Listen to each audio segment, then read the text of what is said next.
The growl of motorcycle engines tore through the stillness of Pine Hollow's dusk, a menacing rumble that drowned out the crickets' song along Maple Road. 8-year-old Eleanor Ellie. Mayfield froze mid-step, her small fingers tightening around the plastic grocery bag until the handles bit into her palm. Shadows stretched long and jagged across the cracked pavement as 5 leather-clad figures materialized from the gloom, their bikes snarling like predators circling prey. The lead rider, a man with a jagged scar slicing his stubbled face, locked eyes with her and smirked. Ellie's breath hitched, her heart hammering as Duke, her German shepherd, bristled beside her, his low growl promising danger. They were trapped. Hope you enjoyed this story. Let us like it and share your thoughts in the comments. We'd love to hear where you're watching from. Now, let's continue with the story. The air hung heavy with the scent of pine and exhaust, a bitter tang that stung Ellie's nose as she stood rooted to the spot. Pine Hollow, Tennessee, was a town where dusk usually meant porch swings creaking and the soft glow of fireflies, not this cacophony of engines and malice. The streetlights flickered weakly, casting an uneven amber glow that barely pierced the encroaching twilight. Ellie's honey-blonde hair, gathered in 2 uneven braids she'd insisted on tying herself, swayed slightly as a cool breeze swept through, but her thoughtful blue eyes were wide, unblinking, fixed on the scarred man dismounting his bike with deliberate menace. His name was Roy Tanner, though Ellie didn't know it yet. To her, he was just a shadow with a cruel smile, his voice cutting through the din like a blade. "Well, ain't this Sheriff Caldwell's little girl?" he drawled, his southern accent thick with mockery. "Out all alone with her pup?" His crew laughed, a harsh guttural sound that echoed off the weathered clapboard houses lining Maple Road. Ellie's mind spun, her mild autism amplifying every sensation, the roar of the bikes, the glint of metal on Roy's belt, the way Duke's fur stiffened beneath her trembling hand. She didn't like loud noises or strangers, and these men were both, their presence a storm threatening to sweep away the fragile calm she clung to. Duke shifted closer, his muscular frame pressing against her leg, a steady warmth against the chill creeping up her spine. At 85 pounds, with a coat of classic black and tan, he was no ordinary dog. His ears pivoted forward, tracking the bikers with a precision that belied his calm exterior. To the untrained eye, he might have seemed just a loyal pet, but there was something in his stance, the coiled tension, the way his amber eyes locked onto Roy, that hinted at a past far beyond Pine Hollow's quiet streets. Ellie didn't know the full story, but she knew Duke understood her in ways others couldn't. He was her shadow, her anchor. And now, as the night vipers closed in, he was her shield. Roy signaled with a lazy flick of his hand, and the bikers moved like a pack, their engines idling with a low, predatory hum. 2 swung around to her left, cutting off the path back to the corner store, while another circled to her right, blocking the way home. The 5th stayed behind Roy, a hulking figure with a shaved head and a chain dangling from his belt. Ellie's grocery bag crinkled as she clutched at tater, the loaf of bread and jar of peanut butter, her breakfast staples, suddenly feeling like a lifeline to the normalcy she'd left behind just minutes ago. Her father, Henry Caldwell, had watched her set out from their porch, his police cap still in hand, assuring her mother Clara that the 3-block walk was safe. "She's got Duke," he'd said. Now that trust felt like a distant memory. Well, well, Roy continued, stepping closer, his boots scuffing the asphalt. "What do we have here?" His voice dripped with false sweetness, but his eyes were cold, calculating. He tilted his head, studying Ellie as if she were a prize he'd stumbled upon. The scar across his face, a jagged line from temple to jaw, caught the streetlight, giving him a monstrous edge. Ellie's stomach twisted into a knot, her usual quietness deepening into silence. She didn't speak much, not like other kids her age, but when she did, her words carried weight. Now, though, her throat locked up, the world blurring at the edges as her senses overloaded. The night vipers had been a growing shadow over Pine Hollow for months, their presence seeping into the town like damp rot.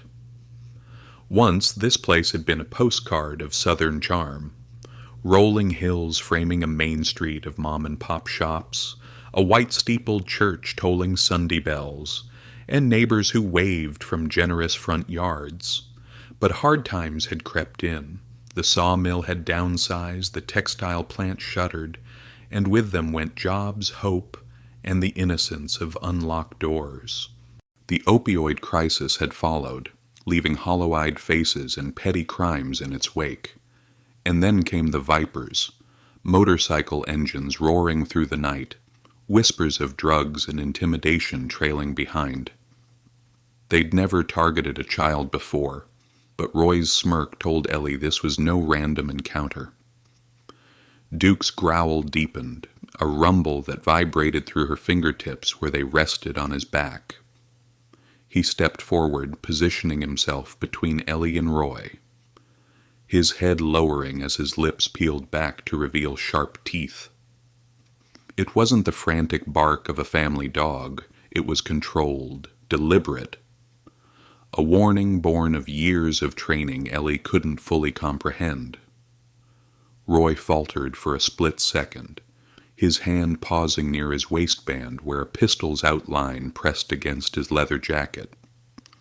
"Call off your mutt, kid," he snapped, the friendly facade slipping into something harder. "We just want to talk." Ellie's mind raced, fragments of her father's lessons clicking into place.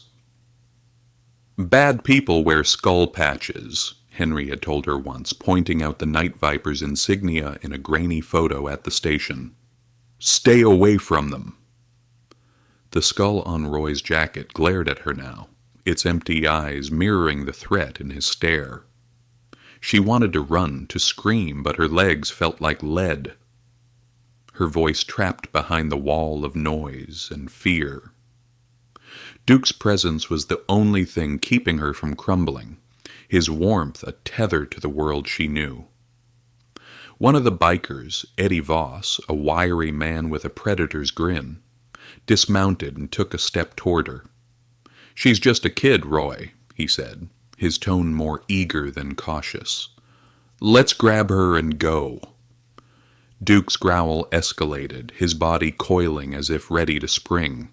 Ellie's hand tightened on his collar, not to hold him back, but to steady herself. She didn't understand everything. Why these men were here, what they wanted. But she knew danger when she felt it. A primal instinct sharpened by a life of noticing what others missed. Roy's eyes narrowed, a flicker of recognition passing through them as he studied Duke. "That's no ordinary dog," he muttered, almost to himself. His hand hovered near his gun, hesitation warring with intent. The other bikers shifted, their bikes idling like restless beasts, waiting for his command. Ellie's breath came in shallow gasps, her world shrinking to the space between her and Duke, the only constant in this storm of uncertainty. What happened next would depend on Roy's next move, and on Duke, whose past she didn't yet know, but whose loyalty she trusted with every fiber of her being. Somewhere beyond Maple Road, Henry Caldwell's cruiser hummed to life, his radio crackling with Clara's urgent voice. "She's not home, Henry. Something's wrong." The sheriff's gut twisted, a father's fear mingling with a cop's instincts as he turned onto the street where his daughter had last been seen.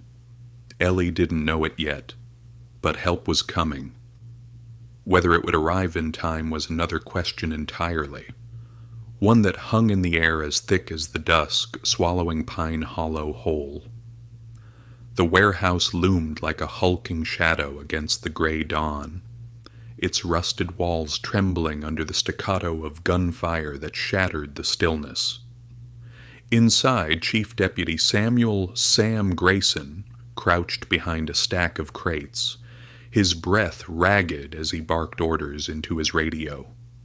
Beside him, Duke, a German shepherd with a coat of black and tan, stood alert, ears twitching at every sound.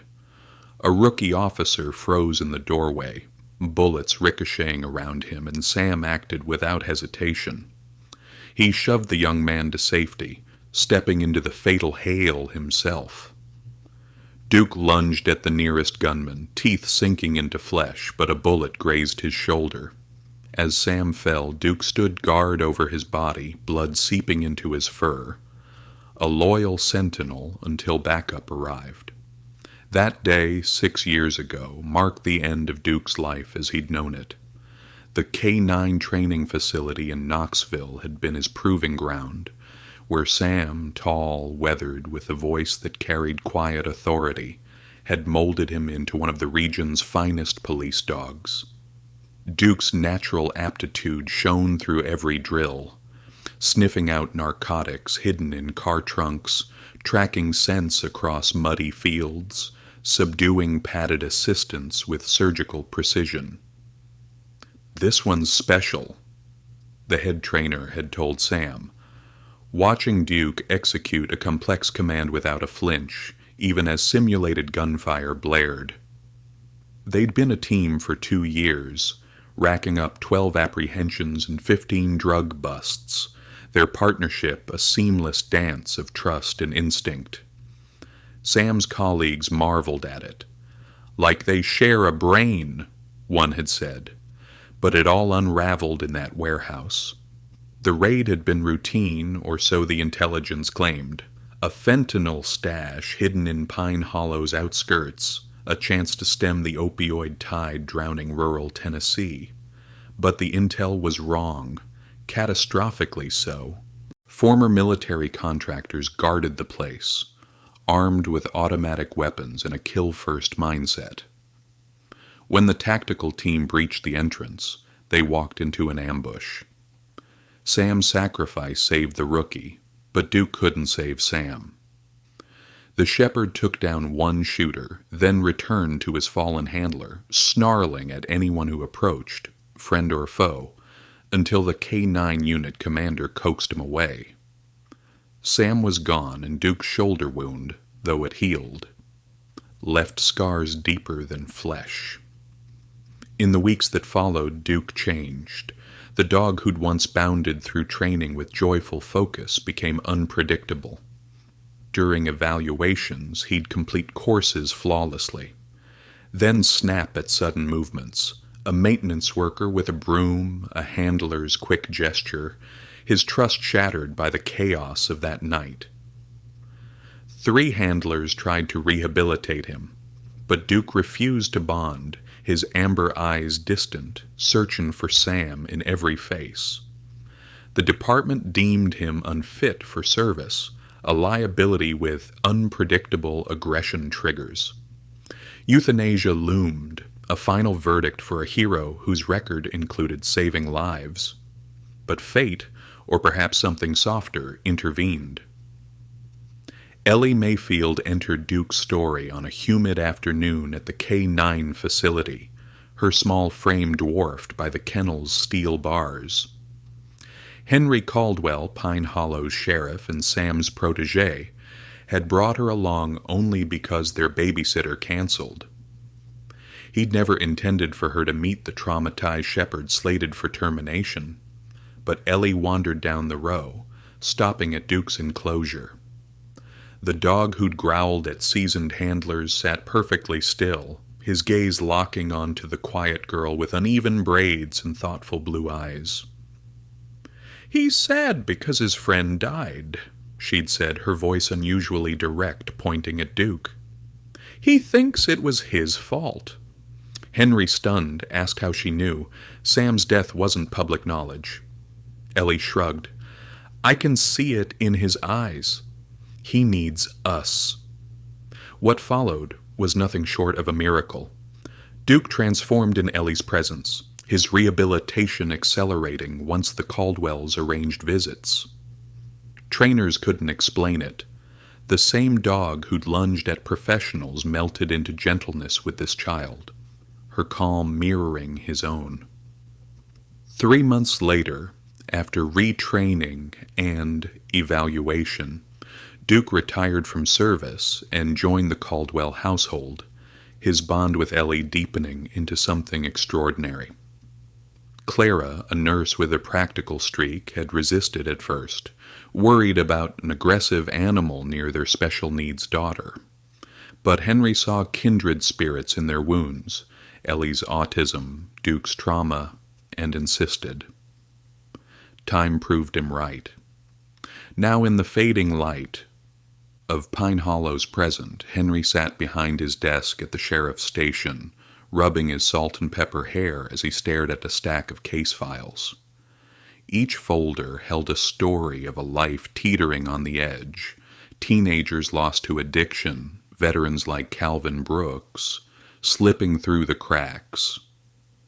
His community outreach program aimed to pull them back, but the night vipers snatched 2 for everyone he saved. He'd started it after watching too many kids surrender to the escape of drugs, their potential sacrifice to despair. This morning, he'd spoken with Cal, a Purple Heart recipient whose PTSD and pain meds had spiraled into heroin. Henry found him in a truck behind the old textile plant and offered a diversion program instead of charges.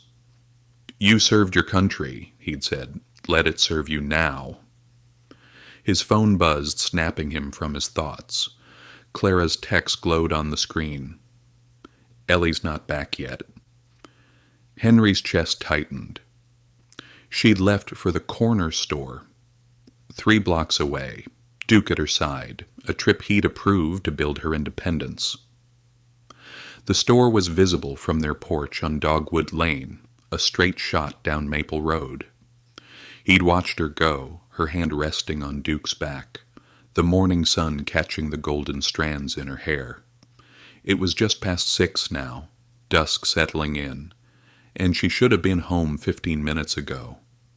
Clara would have called if she'd returned. He grabbed his keys, telling himself it was nothing, a hazard of police work making him paranoid. Still, the unease gnawed at him, sharp and insistent.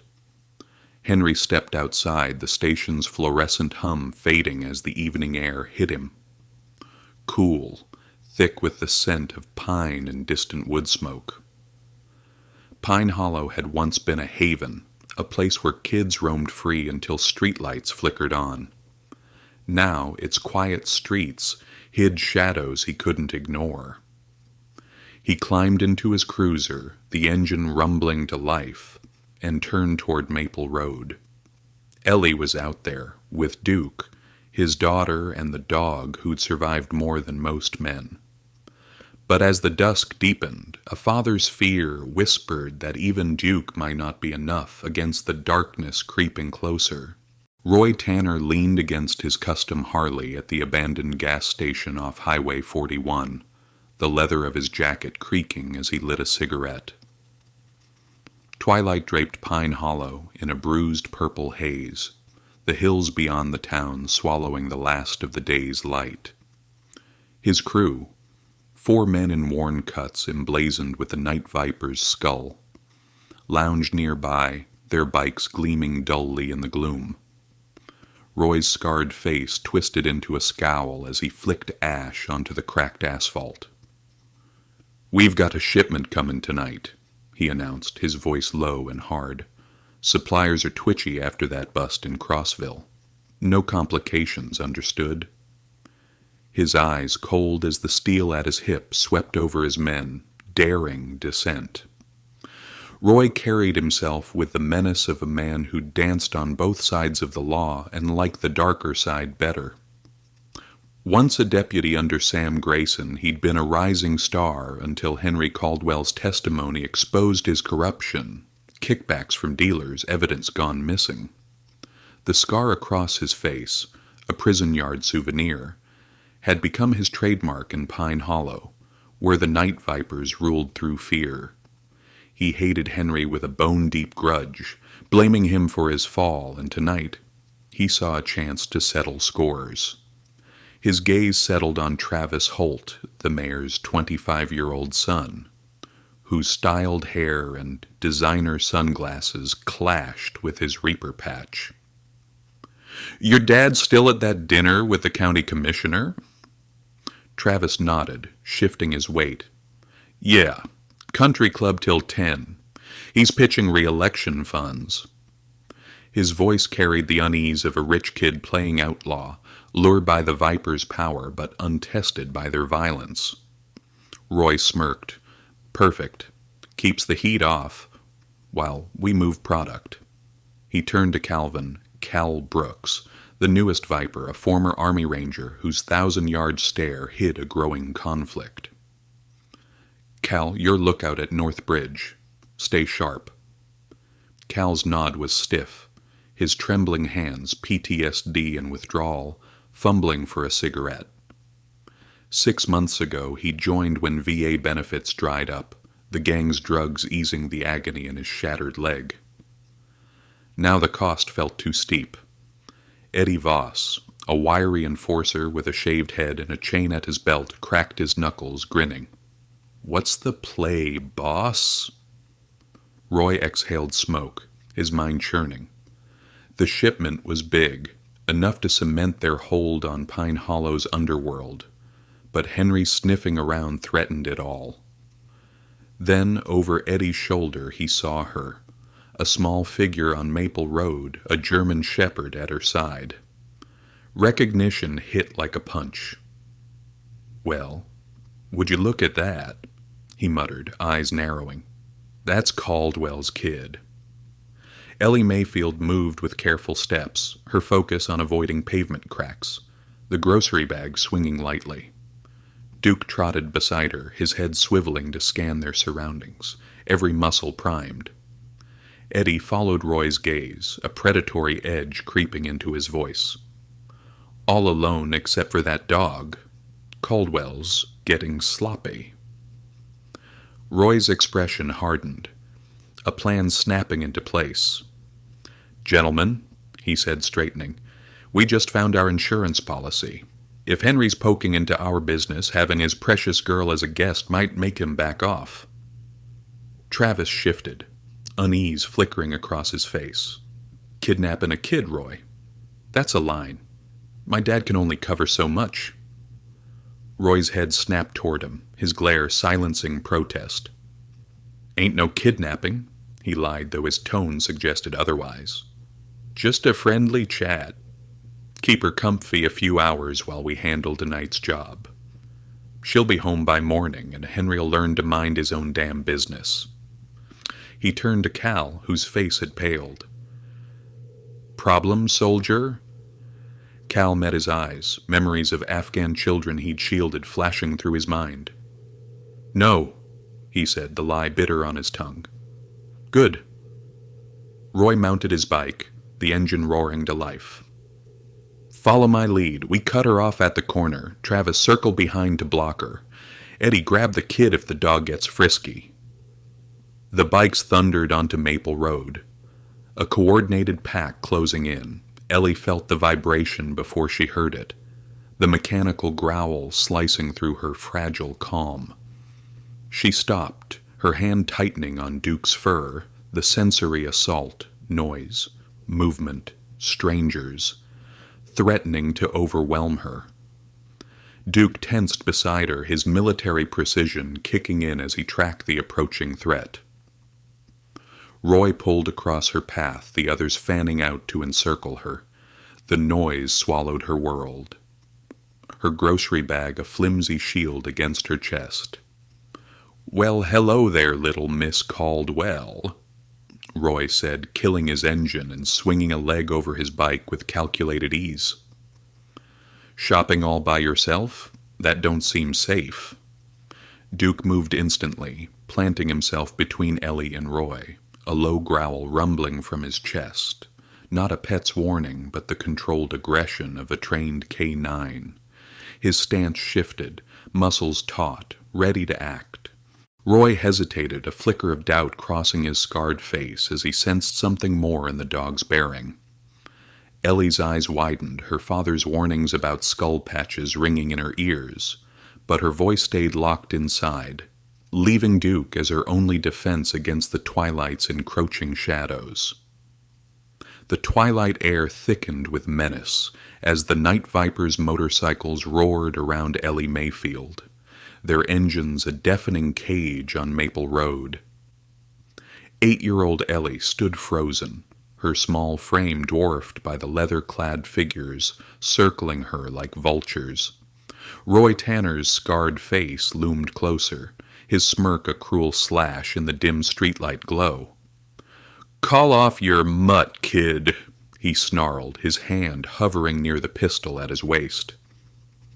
Duke's growl rumbled low and steady, his German shepherd bulk a shield between Ellie and the threat. Her fingers dug into his fur, the world blurring as noise and fear overwhelmed her senses. Then through the chaos, her hand found the safety whistle dangling around her neck, and she blew. 3 sharp blasts pierced the dusk, a shrill cry cutting through the growl of engines and Roy's taunts. Ellie's chest heaved, her mild autism amplifying the sensory assault, vibrations underfoot, the acrid sting of exhaust, the biker's looming shadows. But the whistle was her lifeline, a command drilled into her by their father, Sheriff Henry Caldwell. 3 blasts if you're in trouble, he had said, pressing it into her hand weeks ago, his cop's instinct sharpened by Pine Hollow's unraveling peace. Now, as the sound echoed off the clapboard houses, Ellie clung to its promise, her blue eyes wide but resolute. Duke reacted instantly, his training snapping into focus. His growl deepened, a warning honed by years, as a K9 under Sam Grayson, not the frantic bark of a pet. He held his ground, amber eyes locked on Roy, whose hesitation flickered into annoyance. "Shut that damn thing up," Roy barked, nodding to Eddie Voss.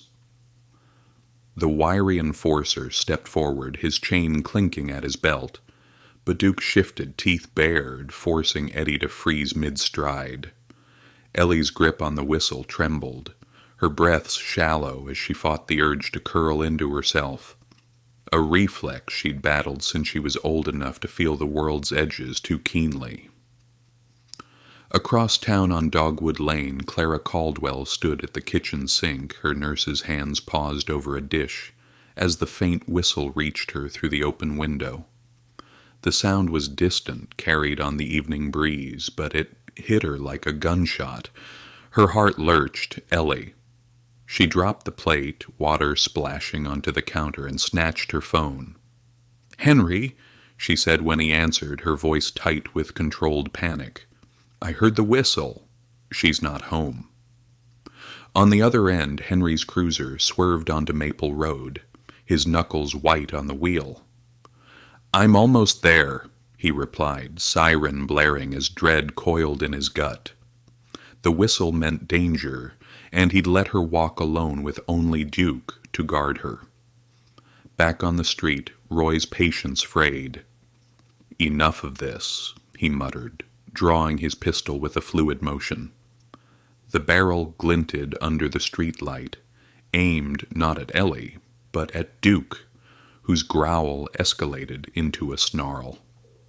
"One more sound, and your dog's done," Roy warned, his southern drawl laced with venom. Ellie's mind raced, her father's lessons about skull patches and bad men colliding with the present. She couldn't speak, words stuck like stones in her throat, but her hand tightened on Duke's collar, a silent plea for him to stay. Calvin Call Brooks, the ex-ranger among the Vipers, shifted uneasily on his bike, his weathered face pale under the dusk's purple haze. Memories of Afghan children, small figures he'd shielded from insurgents, flashed unbidden, their wide eyes mirroring Ellie's now. "Roy," he said, his voice low but firm, "she's just a kid." Roy's head snapped toward him, eyes narrowing. "You goin' soft, soldier. She's leverage, nothin' more." Cal's hands trembled, a mix of withdrawal and guilt, but he held Roy's gaze, the weight of his past pressing against the gang's orders. Travis Holt, the mayor's son, lingered at the circle's edge, his designer sunglasses reflecting the streetlight's flicker. He joined the Vipers for the thrill, a rebellion against his father's polished world, but this, threatening a child, twisted something inside him. "This ain't what I signed up for," he muttered, barely audible over the engines. Roy ignored him, his focus back on Ellie. "Last chance, kid. Call him off or I shoot." Ellie's lips parted, but no sound came, until she whispered, "Duke, guard," a command she'd overheard Henry practice in their backyard. The effect was instantaneous. Duke's stance shifted, his body a weapon primed for action, muscles coiling with the precision of his K9 days. His snarl grew sharper, a controlled display that stopped Eddie in his tracks again. Roy's finger tightened on the trigger, but the whistle's echo lingered, a promise of help drawing nearer. Somewhere beyond the hills, Henry's siren wailed, a faint lifeline threading through Pine Hollow's dusk. Ellie clutched her grocery bag, the peanut butter jar, a small anchor as she willed her father to hurry. Her trust in Duke the only thing keeping her upright. Roy cursed under his breath, the situation slipping from his grasp. "Grab her now," he barked at Eddie. But Duke's presence, unyielding, lethal, held them at bay. The shepherd's eyes tracked every move, his training a silent vow. No one would touch her. Ellie's whistle hung limp in her hand. Its purpose served, but the danger wasn't over. The night vipers tightened their circle and the dusk deepened, swallowing the last traces of safety as Henry raced against time. Henry Caldwell's cruiser screeched around the corner of Maple Road, its siren slicing through the dusk as the streetlights buzzed to life. Ahead, under their harsh amber glow, he saw them. The night vipers' bikes forming a jagged ring around Ellie and Duke. His daughter stood rigid, her small figure dwarfed by Roy Tanner's looming shadow, while Duke's growl rumbled like thunder against the engine's roar.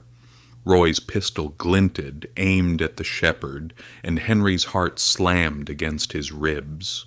He slammed on the brakes, the cruiser skidding to a stop as he leapt out, service weapon drawn. "Drop it, Roy!" he shouted, his voice a raw edge of fury and fear. The standoff froze time under Pine Hollow's streetlights, the air thick with tension and the scent of gasoline. Ellie's uneven braids caught the light, her grocery bag clutched against her chest like a shield, her blue eyes darting between Duke and her father. Duke held his ground, teeth bared at Roy, who sneered back, his scarred face a mask of defiance. "You're too late, Caldwell," Roy called, his pistol steady. "Tell your mutt to back off, or he's dead." Henry's grip tightened on his gun, every instinct screaming to protect his daughter, but the distance, 20 yards, made a clean shot impossible without risking Ellie. Calvin Cal Brooks dismounted his bike, his boots scuffing the asphalt as he stepped forward. "Roy, put it down," he said, his voice carrying the weight of a soldier's command. "She's a kid. This ain't right." Roy spun toward him, fury twisting his features. "Shut up, Cal. You don't give orders here." But Cal didn't flinch. his 1,000-yard stare meeting Roy's glare. Memories of war, of protecting the innocent, flooded back, drowning the gang's hold on him. "I've crossed lines for you," he said, "but not this one." Travis Holt, still astride his bike, shifted uncomfortably, his hands gripping the handlebars. The mayor's son had fantasized about outlaw glory, but the reality threatening a child sickened him. "We're done here, Roy," he muttered, kicking his engine to life. Roy's head snapped toward him. "You run, rich boy, and you're out!" Travis hesitated, then gunned his bike, peeling away in a cloud of dust, shame outweighing bravado. Henry seized the moment, stepping closer, his weapon trained on Roy. "It's over. Let her go." Ellie's voice broke the deadlock, small but steady. "Duke, release!" she whispered, her command cutting through the chaos. Duke's jaws relaxed, though he stayed planted between her and Roy, his amber eyes tracking the threat. Roy lowered his gun slightly, surprise flickering across his face, but he didn't holster it. "Smart kid," he sneered, "but you're still coming with us." Eddie Voss lunged forward, reaching for Ellie, but Duke snapped back into action, a blur of fur and teeth that forced Eddie to stumble back, cursing. Henry closed the gap, his boots pounding the pavement. "Back off, Roy, or I shoot!" His voice trembled with a father's rage, but Roy laughed, a cold, hollow sound. "You won't risk her." He was right. Henry couldn't fire, not with Ellie so close. But Cal moved, shoving Eddie aside and stepping between Roy and the girl. "Enough," he said, his military bearing reasserting itself. "You want the shipment? Fine. Leave her out of it." Roy's pistol swung toward Cal, but the ex-ranger didn't budge, his resolve a wall Roy couldn't breach. Ellie stumbled backward, Duke guiding her with a nudge of his snout. "Run!" Cal rasped, his eyes flicking to her. She hesitated, her sensory overload blurring the edges of her vision, but Duke pressed against her leg, the familiar pressure breaking through her panic. She took a step, then another, clutching his collar as they retreated toward the cruiser. Roy roared, "Get her!" But Henry charged, tackling Eddie before he could pursue. The two men grappled on the asphalt, Henry's fist connecting with Eddie's jaw as the biker's chain clattered uselessly. Cal faced Roy alone now, his hands raised but steady. "You're losing this, man. Walk away." Roy's finger tightened on the trigger, but the wail of Henry's siren and the distant echo of more shattered his focus. He cursed, holstering his gun with a snarl. "This ain't over, Caldwell," he spat, mounting his bike. Eddie scrambled up, blood trickling from his lip, and followed as Roy gunned his engine, the remaining vipers peeling off into the dusk. Cal stayed, dropping to his knees, hands behind his head as Henry rose, panting. Henry rushed to Ellie, dropping his weapon to pull her into his arms. "You okay, sweetheart?" he murmured, his voice thick. She nodded, her face buried in his chest, Duke pressing close. Cal looked up, his voice rough. "I'm done with them, Sheriff. Take your offer. I want out." Henry met his gaze, seeing a man broken but salvageable. "We'll talk," he said, holstering his gun. The streetlights buzzed overhead, casting long shadows as Pine Hollow exhaled, the immediate threat gone. But Roy's parting glare promised more darkness to come. Henry Caldwell's cruiser rolled to a stop in the driveway of their Dogwood Lane home, its headlights cutting through the thick Pine Hollow dusk. Ellie Mayfield sat rigid in the passenger seat, her small hands clutching the grocery bag, its contents, bread and peanut butter, crumpled from the ordeal on Maple Road. Duke pressed against her, his German Shepherd bulk a steady anchor, though his amber eyes still scanned the shadows beyond the windshield. Henry killed the engine, his breath shaky as he glanced at his daughter, her uneven braids haloed by the porch light Clara had left burning. "We're home, sweetheart," he said, his voice raw with relief, but the night's danger lingered like a storm yet to break. Clara burst from the front door before Henry could open Ellie's side, her nurse's calm shattered by a mother's fear. She dropped to her knees beside the cruiser, pulling Ellie into her arms. "Oh, honey," she whispered, her voice trembling as she smoothed Ellie's hair. A faint scratch marred Ellie's arm, a thin red line from brushing against Duke during the chaos, and Clara's fingers hovered over it, assessing with clinical precision, before emotion took over again. She pressed her forehead to Ellie's, tears slipping free. "I heard the whistle. I knew something was wrong." Ellie nodded, her silence heavy, but her grip on Duke's fur unwavering.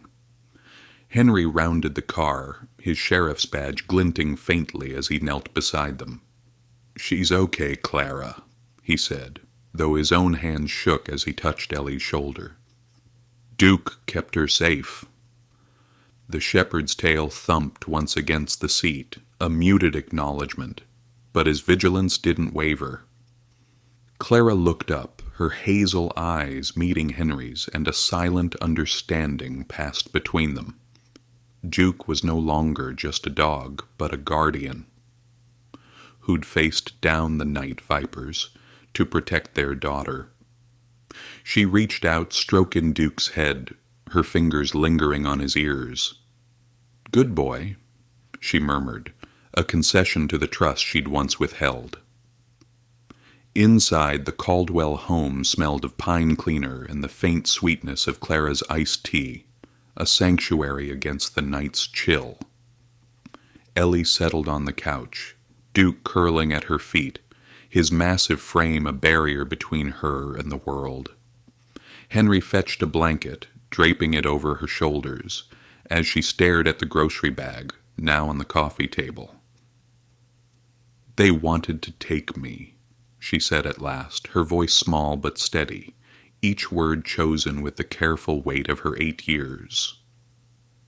"The man with the scar, he knew you, Daddy." Henry's jaw tightened, Roy Tanner's face flashing in his mind, scarred, smirking, a ghost from his past now threatening his present. Clara sat beside Ellie, bandaging the scratch with a nurse's efficiency, though her hands trembled. "You're safe now," she said, more to herself than her daughter. "No one's getting through us. Or Duke." Ellie nodded, leaning into her mother, then whispered to Duke, "You're my hero." The shepherd's ears twitched, his gaze softening as he rested his head near her knee. Henry watched, his chest aching with pride and guilt. He'd let her walk to the store, trusting Pine Hollow's fading innocence, and it had nearly cost him everything. Outside, Cal Brooks sat in the back of Henry's cruiser, wrist-cuffed but head high. The ex-ranger's bloodied lip and bruised knuckles testified to his stand against Roy, a choice that had tipped the scales on Maple Road. Henry approached, opening the door. "Why'd you do it, Cal?" he asked, his voice low. Cal met his eyes, the haze of addiction and PTSD clearing for a moment. "She's a kid," he said simply. "I've seen too many hurt. Over there, here, couldn't let it happen again." Henry nodded, recognizing a man at a crossroads. "You said you're done with them." "Mean it?" Cal exhaled, his breath visible in the cool air. "Yeah, take your offer. Rehab, whatever it takes. I'm tired of this." Henry uncuffed him, a calculated risk born of faith. "We'll get you in the program tomorrow. For now, you're with me." Cal rubbed his wrists, gratitude flickering in his weathered face. "Thanks, Sheriff. You won't regret it." Henry hoped he was right. Cal's knowledge of the Vipers could be a lifeline, but trust was a fragile thing in Pine Hollow these days. Back inside, Henry's radio crackled on the kitchen counter, Chief Amos Tate's voice cutting through. "Roy's in the wind, Henry.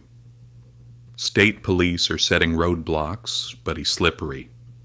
Henry cursed under his breath, glancing at Ellie and Duke, now dozing fitfully on the couch. Clara joined him, her arms crossed. "He's not done, is he?" she asked, her tone sharp with worry. Henry shook his head. "Not by a long shot, but we're ready now." The night stretched on, a fragile peace settling over the Caldwell home, though the shadows beyond the windows whispered of battles yet to come.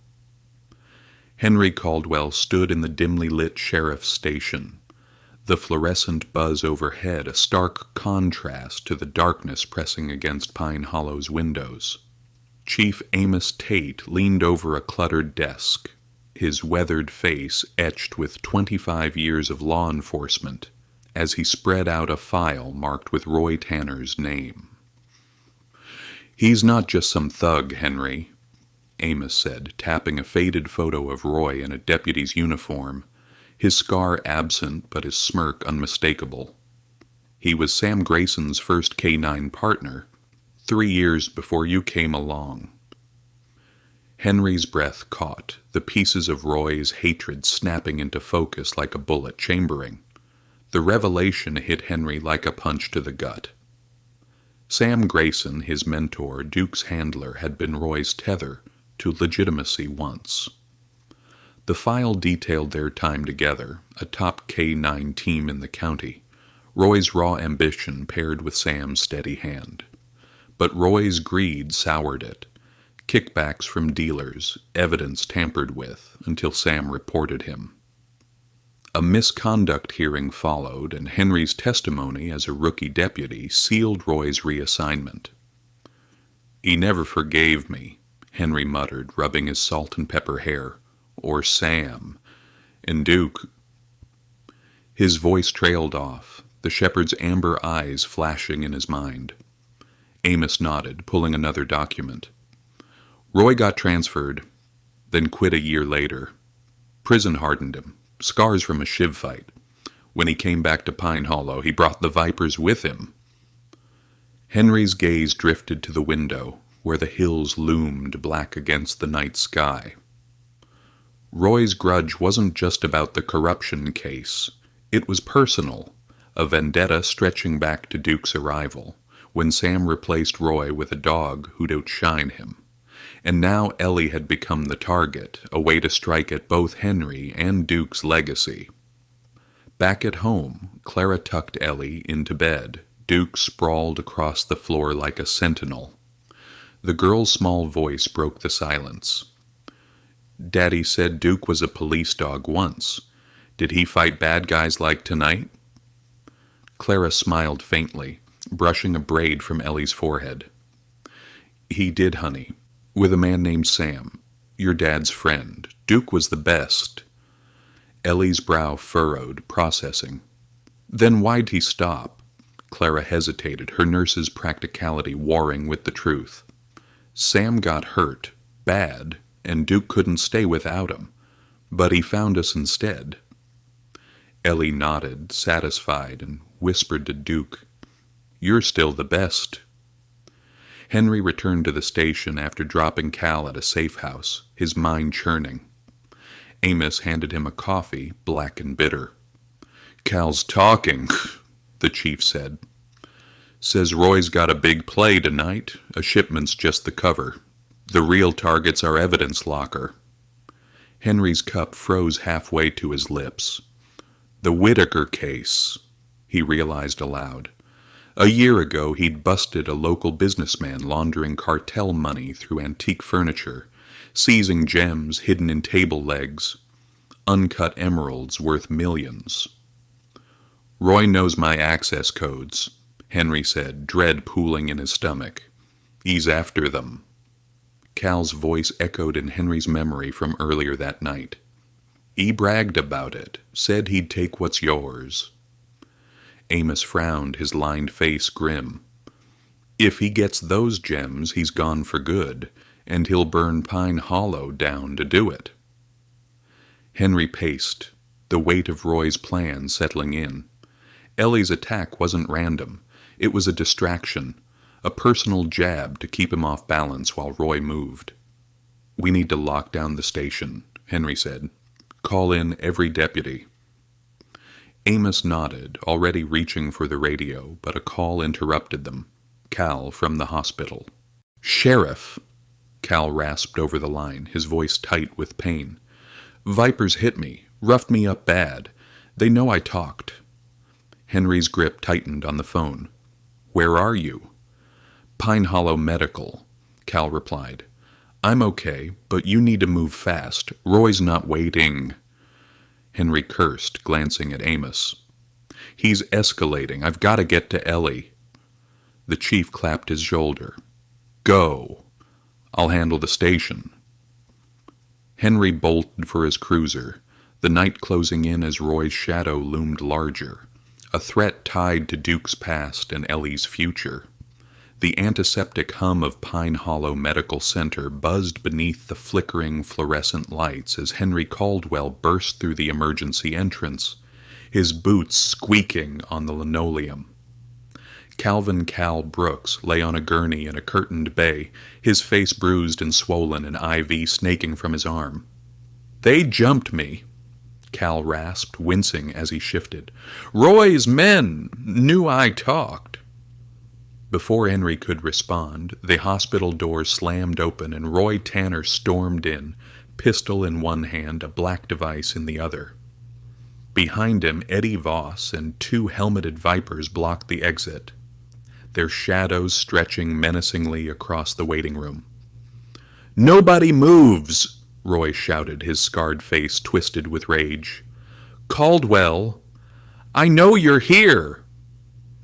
Panic rippled through the hospital ward like a shockwave. Patients gasped, nurses ducked behind desks, and a janitor dropped his mop with a clatter. Henry crouched beside Cal's gurney, his service weapon drawn but held low, his mind racing. Roy's voice carried over the chaos. "Show yourself, Henry, or I start shooting!" He waved the device, a crude box with a red button. His eyes wild with a meth-fueled edge Clara had warned him about. "This blows the gas main outside. One press, and we all go up. Your precious family included." Henry's gut twisted. Ellie and Clara were home, but Roy's threat felt immediate, personal. Clara had stayed behind with Ellie. Duke sprawled across the living room floor, his vigilance unbroken despite the night's toll. She'd kissed Henry goodbye as he'd left for the hospital, her nurse's instincts flaring. "Be careful," she'd said, her voice tight. Now, Henry regretted not bringing them along. Roy's reach was longer than he'd feared. He peered around the curtain, assessing. Roy stood 30 feet away, too far for a clean shot with civilians in the crossfire. Cal gripped Henry's arm, his voice a hoarse whisper.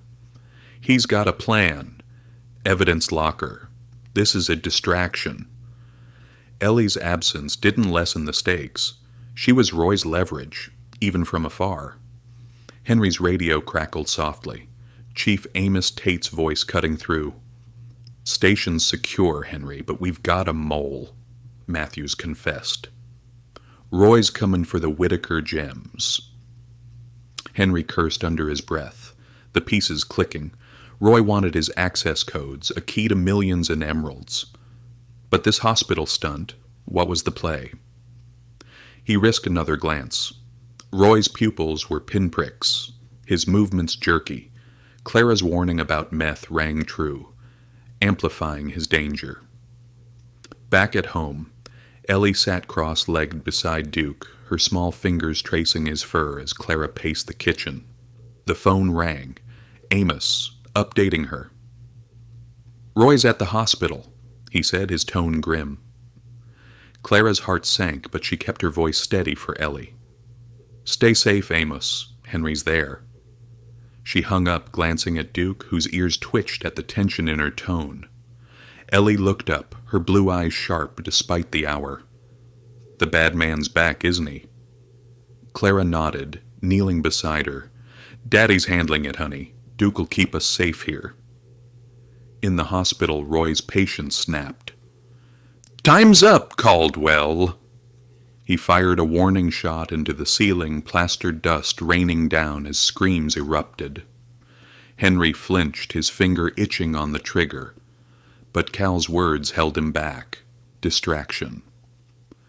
Then a small voice cut through his thoughts, a memory of Ellie at their chess games. "Sometimes they pretend, Daddy. Watch their hands." He focused on Roy's grip. The device looked off, its button untouched, more like a garage remote painted black. A bluff. His pulse steadied. Ellie's insight, even miles away, was his edge. "Clara was right," Henry muttered. "He's high, sloppy." He rose, stepping into view, gun trained on Roy. "Put it down, Roy. You're done." Roy laughed, a jagged sound. "Not till I get these codes. Call the station, dismiss the guards, or your family pays." Henry's jaw clenched, but he stalled, playing for time. "You think you'll walk away from this?" Roy's smirk widened. "I know I will. You're too soft to risk it." His gun swung toward a trembling nurse, amplifying the threat. Duke's absence gnawed at Henry. He'd left the shepherd to guard Ellie, but here he needed that K9 edge. Then Clara's voice echoed in his mind. "He's high, meth." Roy's judgment was frayed, his bluff exposed. Henry shouted, "It's fake, Roy. Drop it." Roy faltered, his drug-addled brain scrambling, but before he could react, a commotion erupted at home. Clara's scream carried through the open phone line Henry had forgotten to mute. "Henry, he's here!" Roy's crew wasn't all at the hospital. Someone had gone for Ellie. Henry's focus split, but Cal surged up, pain forgotten, and tackled Roy from the side. The pistol and device skidded across the floor as they crashed down. Cal's military training outmatching Roy's frenzy. "Run!" Cal yelled, pinning Roy. Henry bolted for the exit, shoving past Eddie as nurses scrambled for cover. Outside, his cruiser roared to life, the hospital lights fading as he raced home, Roy's trap snapping shut around his family. And Duke, the last line of defense. The Caldwell home on Dogwood Lane trembled as a motorcycle engine roared up the drive, its headlights slicing through the living room curtains. Clara Caldwell clutched Ellie against her, the girl's small frame rigid with fear as Duke leapt to his feet, a growl rumbling from his chest. The front door splintered under a heavy boot, and Eddie Voss stormed in, his wiry frame taut with menace, a knife gleaming in his hand. "Where's the kid?" he snarled, his shaved head slick with sweat. Duke lunged, teeth sinking into Eddie's arm with K9 precision, forcing him to drop the blade as Clara shoved Ellie behind the couch, her nurse's calm warring with terror.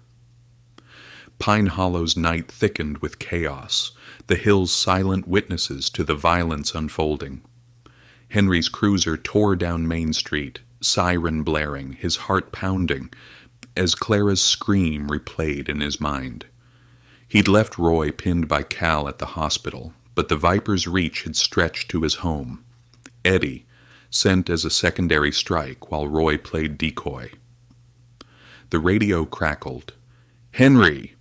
State police are 10 minutes out," Amos reported, but 10 minutes was an eternity.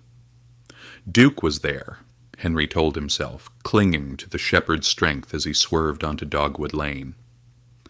Inside, Eddie howled, flailing against Duke's hold, blood seeping between his fingers. "Get off me, you damn mutt!"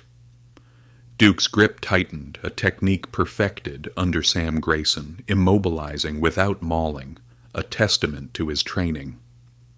Clara grabbed a lamp, smashing it against Eddie's shoulder, but he twisted free, shoving her to the floor. Ellie peeked from behind the couch, her blue eyes wide, and whispered, "Duke, protect."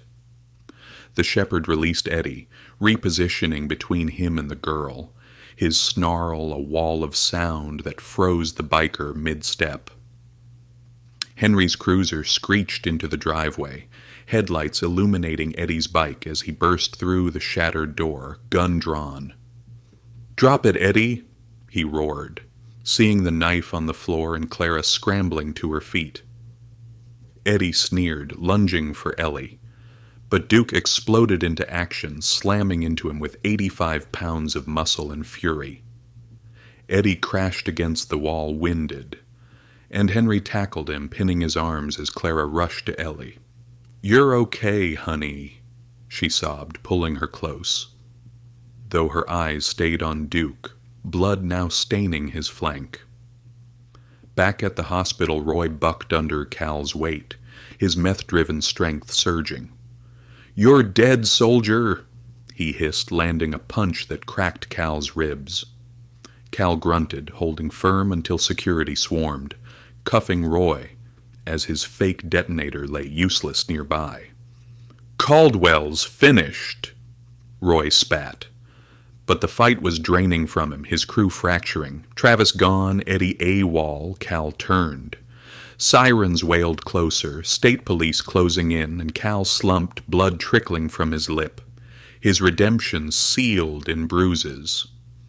Henry handcuffed Eddie, dragging him outside as the biker cursed, his arm mangled from Duke's bite. Clara knelt beside Duke, her nurse's hands probing the wound, a shallow slash from Eddie's knife, bleeding but not fatal. "He's hurt," she said, voice trembling, "but he'll make it." Ellie crawled to Duke, tears streaking her face as she buried her fingers in his fur. "You saved us," she whispered, her voice steady despite the chaos. Henry joined them, his weapon holstered, and pressed a hand to Duke's head. "Good boy," he choked out, relief flooding him as sirens grew louder. Eddie glared from the cruiser's back seat, his defiance fading as state troopers arrived, their lights painting the night red and blue. Henry stood, pulling Clara and Ellie into his arms, Duke at their feet, a family forged anew in the crucible of danger. But Roy's words from the hospital echoed, "Take what's yours." The evidence locker plot lingered, a shadow unresolved, and Henry knew this victory was temporary. Duke's bloodied flank was a price paid, but the shepherd's eyes burned with resolve, a promise of battles yet to come as Pine Hollow's dawn loomed on the horizon. Henry Caldwell cradled Duke in his arms, the German shepherd's blood soaking through his police jacket as he staggered into the Pine Hollow veterinary clinic. The night air bit at his skin, sharp with the scent of pine and gasoline, from the chaos on Dogwood Lane, but all he felt was the weight of Duke's limp form, 85 pounds of loyalty now fighting to breathe. Clara rushed ahead, shoving the glass doors open, her nurse's voice cracking as she shouted, "Emergency! Knife wound!" Ellie trailed behind, her uneven braids swinging, her small hands clenched into fists as tears streaked her pale face. Inside, Dr. Ruth Carver met them with a gurney, her calm demeanor belying the urgency in her eyes. "Get him on here, now!" The clinic's stark lights buzzed overhead, casting harsh shadows across the tiled floor as veterinary technicians swarmed. Duke's black and tan coat glistened with sweat and blood, the slash across his right flank a jagged testament to Eddie Voss's knife. Clara's hands hovered, itching to help, but she stepped back, letting Ruth take over. 6-inch laceration, Clara reported, her medical training steadying her voice despite the tremor in her chest. "Deep tissue, heavy bleeding, no arterial spray, but he's been responsive." Ruth nodded, pressing a gauze pad to the wound as she barked orders. "Prep or 2. Full blood panel, IV fluids, 4 units of canine blood." Henry set Duke on the gurney, his hands lingering on the shepherd's head, feeling the faint warmth of his breath. "Hang on, boy," he whispered, his throat tight. Duke's amber eyes flickered, meeting his with a trust that pierced deeper than the blade. Ellie pushed forward, her small frame trembling but determined. "He saved us," she said, her voice cutting through the bustle. "He can't die." Ruth glanced at her, then at Henry, who nodded. "Do everything you can," he said, signing the consent forms with a shaking hand as the team wheeled Duke toward the operating room. The double doors swung shut, leaving the Caldwells in a silence broken only by the hum of machinery and Ellie's soft sniffles. Clara pulled her daughter close, smoothing her hair as they sank onto a bench. "He's strong, honey," she murmured, though her own eyes glistened with doubt. Henry paced, his boots scuffing the floor, replaying the night. Roy's hospital stunt, Eddie's attack, Duke's leap into danger. He'd failed to protect them fully, and now Duke paid the price. His radio crackled. "Henry! Roy's in custody. State police nabbed Eddie too," Amos reported. Relief warred with guilt, but it meant nothing if Duke didn't pull through. Hours crawled by, the waiting room clock ticking relentlessly. Ruth emerged once, her scrub stained, exhaustion lining her face. "It's worse than we thought," she said, removing her cap. "The knife nicked the femoral artery, repaired it, but he's lost a lot of blood. Muscle damage is extensive, over 100 sutures." Henry's heart sank, but Ellie's voice piped up, small but firm. "Can we see him?" Ruth hesitated, glancing at Clara, who nodded. "He's sedated, hooked to monitors. It might scare her," Ruth warned. Ellie shook her head. "Please, he needs to know we're here." The recovery ward was dim, the steady beep of monitors a fragile lifeline. Duke lay on a padded table, a warming blanket draped over his diminished frame, IV lines snaking from his foreleg, a breathing tube in his muzzle. His bandaged leg rested on a cushion, blood seeping faintly through the gauze. Ellie approached, her sensory aversion forgotten, and placed a gentle hand on his head. "You have to fight," she whispered fiercely. Her blue eyes locked on his closed ones. "You're the bravest dog in the world, and I need you." Duke's ear twitched, a faint sign of life, and Henry felt tears prick his own eyes. Clara joined them, her medical knowledge weighing her words. "He's critical, Ellie. The next few hours decide it." Ruth adjusted an IV drip, her voice soft but frank. "If he makes it through the night, his chances climb. He's young, healthy. But the damage—" She trailed off, the unspoken heavy. Even survival might leave him impaired. Henry knelt beside Ellie, his hand beside hers on Duke's fur. "He's a fighter," he said, echoing Sam Grayson's old praise. "Always has been." Ellie nodded, her analytical mind processing. "He lost a lot of blood," she observed, "but he's still here." Around 3 a.m., Duke's vitals faltered. His heart rate spiked erratically, oxygen levels dropping. Ruth and her team rushed in, administering drugs as Ellie woke, slipping to the observation window. "Don't leave," she whispered, hands pressed to the glass. For 3 agonizing minutes, the monitor's wild beeps filled the room. Ruth's chest compressions, a desperate rhythm. Then, slowly, the line steadied, Duke's pulse returning as Ruth stepped back, breathless. "He's back," she said, cautious relief in her tone. "He's fighting." Henry pulled Ellie into his arms, her small form trembling but resolute, as dawn's first light crept through the clinic windows, a fragile hope against the night's toll. 2 weeks later, the Caldwell living room on Dogwood Lane had transformed into Duke's recovery suite, An orthopedic bed, donated by a local veterans group, centered under the wide windows. Duke lay there, his black and tan coat dull but healing, his bandaged leg propped on a cushion. Ellie sat cross-legged beside him, flashcards spread across the floor, her homeschool lessons a quiet rhythm as she traced his fur with one hand. Henry stepped in from his shift, badge heavy with the day's weight, and knelt by the bed. "How's our patient?" he asked, scratching Duke's ears. The shepherd's tail thumped, a steady beat growing stronger daily. Clara emerged from the kitchen, a pitcher of iced tea in hand, her nurse's smile softening the lines of exhaustion. "He ate all his lunch today, first time since the surgery," she reported.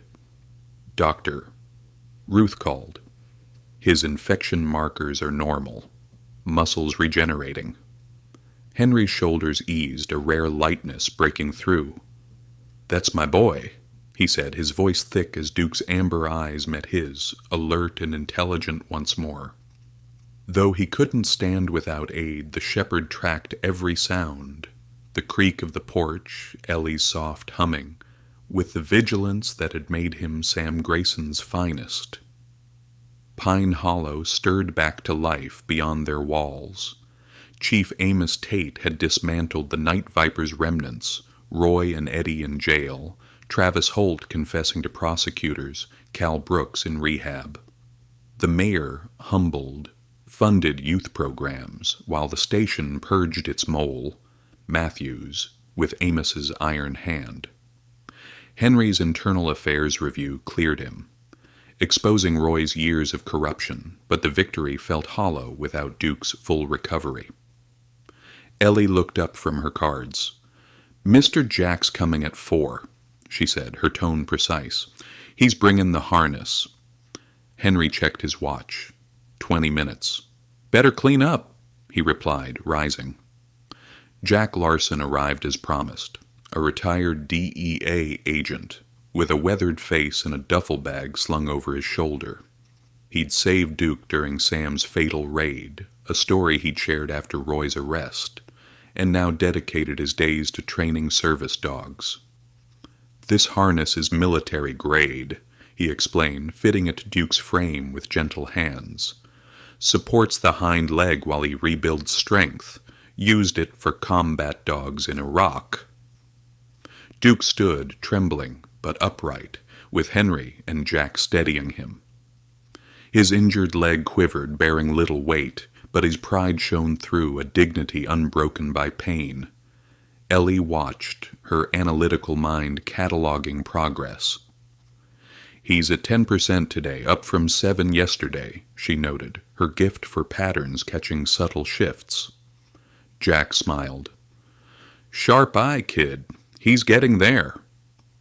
The doorbell rang and Clara opened it to Amos and Cal, the latter clean-shaven, his military bearing reborn despite a limp. "Checking on Duke before I head to Capital City," Cal said, nodding to Henry. "VA approved my treatment. 6 months, then dog training." Henry clapped his shoulder. "Proud of you, Cal. You earned it." Duke studied him, then relaxed, a quiet approval of his redemption. Dr. Ruth arrived next, inspecting Duke's wound with satisfaction. "Healing is on track," she said, "but he'll need therapy. 80% function's the goal." Brian Taylor followed, awkward and in pressed shirt, offering a wooden plaque engraved with Duke's name, a first step in amends. Henry accepted it with a curt nod, reserving judgment. Then Sam Grayson's parents, gray-haired, dignified, stepped in, Mrs. Grayson kneeling by Duke with tears. "Danny's partner," she whispered, touching his head. Mr. Grayson handed Henry Sam's old puppy collar. "For where he started," he said, voice breaking. As evening fell, the visitors departed, leaving the Caldwells in peaceful quiet. Duke dozed, Ellie resumed her flashcards, and Henry stood with Clara in the doorway, watching their daughter and her protector. "He's coming back," Clara said softly, leaning into him. "Even if he's not the same, he's enough." Henry nodded, the road ahead clear but long, Duke's recovery a mirror to Pine Hollow's own, a slow climb from darkness rooted in loyalty and love. The autumn dusk settled over Pine Hollow, Tennessee, casting a golden glow across Dogwood Lane as leaves rustled in a crisp breeze. 6 months had passed since the night Roy Tanner's shadow fell over the Caldwell home, and the air now carried the scent of wood smoke and ripe apples rather than fear. Ellie Mayfield, now 9, stood in the front yard, her uneven braids swaying as she tossed a worn tennis ball a few feet ahead. "Duke!" His black and tan coat, gleaming faintly in the fading light, limped forward, his injured leg stiff but steady. He couldn't chase it, not anymore, but his amber eyes sparkled with quiet joy as he nosed the ball back to her, tail wagging in a slow, contented rhythm. Henry and Clara watched from the porch, hands entwined, their faces etched with the peace of a battle won. The Caldwell home stood as a testament to survival, its clapboard walls weathered, but warm under the evening sky. Inside, the living room remained Duke's domain, his orthopedic bed a permanent fixture beneath the wide windows. Sam Grayson's old puppy collar hung on the wall beside Brian Taylor's plaque, a quiet tribute to where the shepherd's journey began and the courage he'd shown. Ellie knelt beside Duke, her small hand resting on his head as he settled under the grass, his breath puffing in the cool air. "You don't have to run," she said, her voice steady with the certainty of her 9 years. "You just have to be here." Duke's ears twitched, and he licked her hand once, a silent pact renewed. Henry leaned against the porch railing, his sheriff's badge tucked away for the evening, its weight lighter now that Pine Hollow had begun to heal. The Night Vipers were a memory, Roy Tanner and Eddie Voss locked away for decades, their trial a swift reckoning after state police unraveled their web of drugs and violence. Travis Holt, the mayor's son, had turned state's evidence, his testimony sealing their fate while earning him probation and a chance to rebuild. His father, Mayor Holt, had poured family funds into a youth center, a brick building rising on Main Street where at-risk kids now gathered, their laughter a balm to the town's wounds. Henry saw Travis there sometimes, coaching basketball, his polished exterior traded for a humbler grace. Calvin "Cal" Brooks had returned that morning, stepping off a bus from Capital City with a duffel bag and a new purpose. His 6 months in the VA's residential program had stripped away the haze of addiction, leaving a man whose military bearing stood tall despite the limp in his left leg, a scar from battles abroad and at home. "I'm training service dogs now," he told Henry over coffee at the kitchen table, his voice rough but clear. "First assignment starts next week. Pairing a pup with a vet like me." Henry clapped his shoulder, pride flickering in his salt and pepper gaze. "You made it, Cal. Duke'd be proud, too." Cal glanced at the shepherd, now dozing beside Ellie, and nodded. "E showed me the way." Pine Hollow itself bore the marks of renewal. Chief Amos Tate had rooted out the station's corruption, firing Matthews and tightening security until the evidence locker gleamed with integrity. The Whitaker gems, those uncut emeralds Roy had coveted, sat safely cataloged, their value a footnote to the town's reclaimed honor. Amos, nearing retirement, walked Main Street with a quieter stride, his weathered face softening as shopkeepers waved and kids darted past, their innocence no longer shadowed by skull patches. The sawmill hummed again, a new contract breathing life into the economy, and the church steeple rang its Sunday bells with a clarity that echoed across the hills.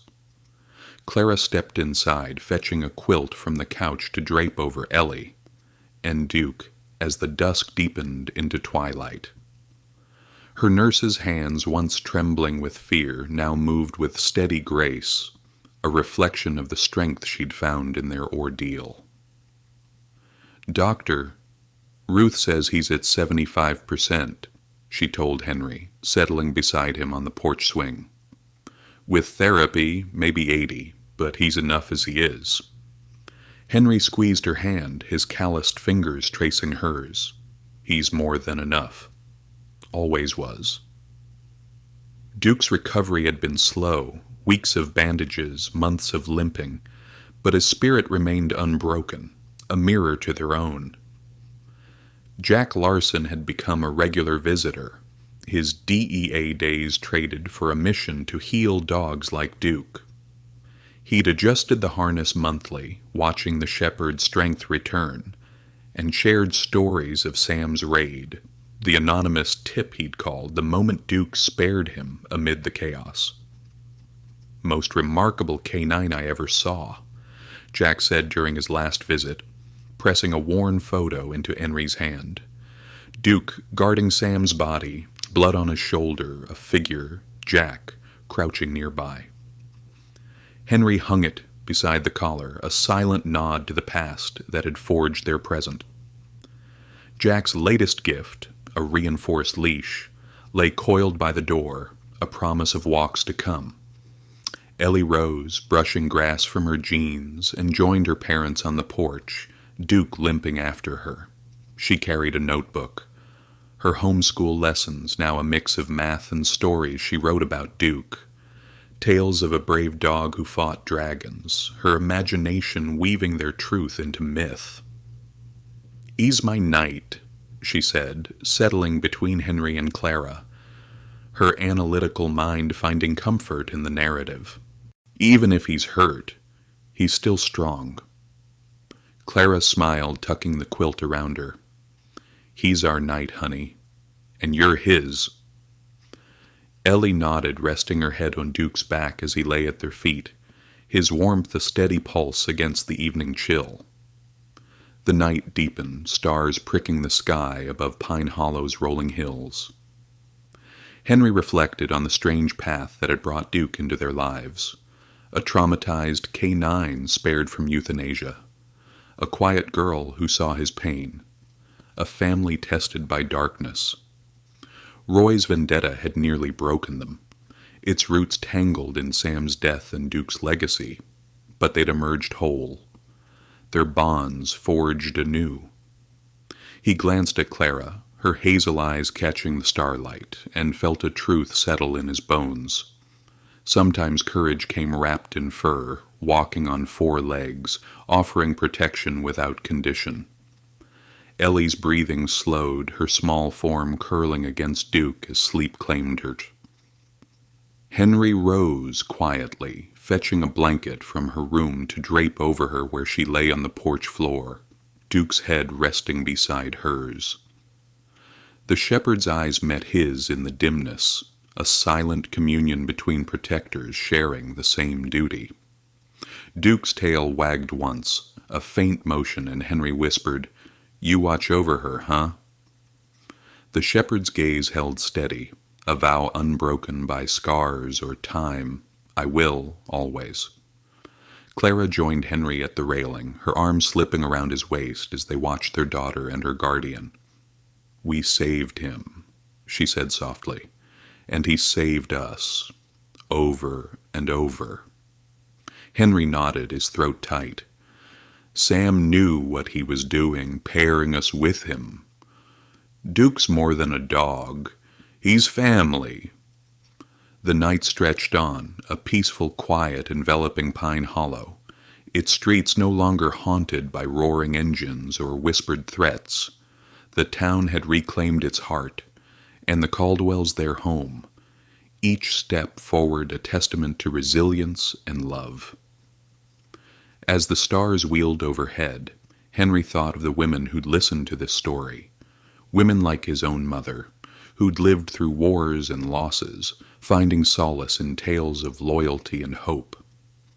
He imagined them on porches across America, their silver hair catching the dusk, their hands clasped around mugs of tea, nodding at the truth woven into Ellie and Duke's journey.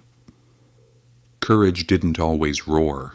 Sometimes it limped, quiet and steadfast, guarding what mattered most. Duke's breath rose and fell, Ellie's hand still in his fur, and Henry knew they'd found that courage together, a light beyond the dusk, enduring and pure. The narrator's voice, warm and reflective, closed the tale. In Pine Hollow's twilight, a child and her shepherd stood against the dark, proving that love outlasts even the deepest scars. We all carry wounds, some seen, some hidden, but it's the bonds we forge that carry us through. Like Ellie and Duke, we find strength in those who stand with us, be they two-legged or four. What light guides you through your own dusk? What loyalty holds you steady when the night falls? The story ended, a gentle invitation lingering in the silence. Subscribe, reflect, and hold close the ones who matter, for in their presence lies the truest dawn. I hope you enjoyed this story. Subscribe to my channel so you don't miss touching stories. Leave a like and then comment below what you thought of the emotional stories. See you in the next video.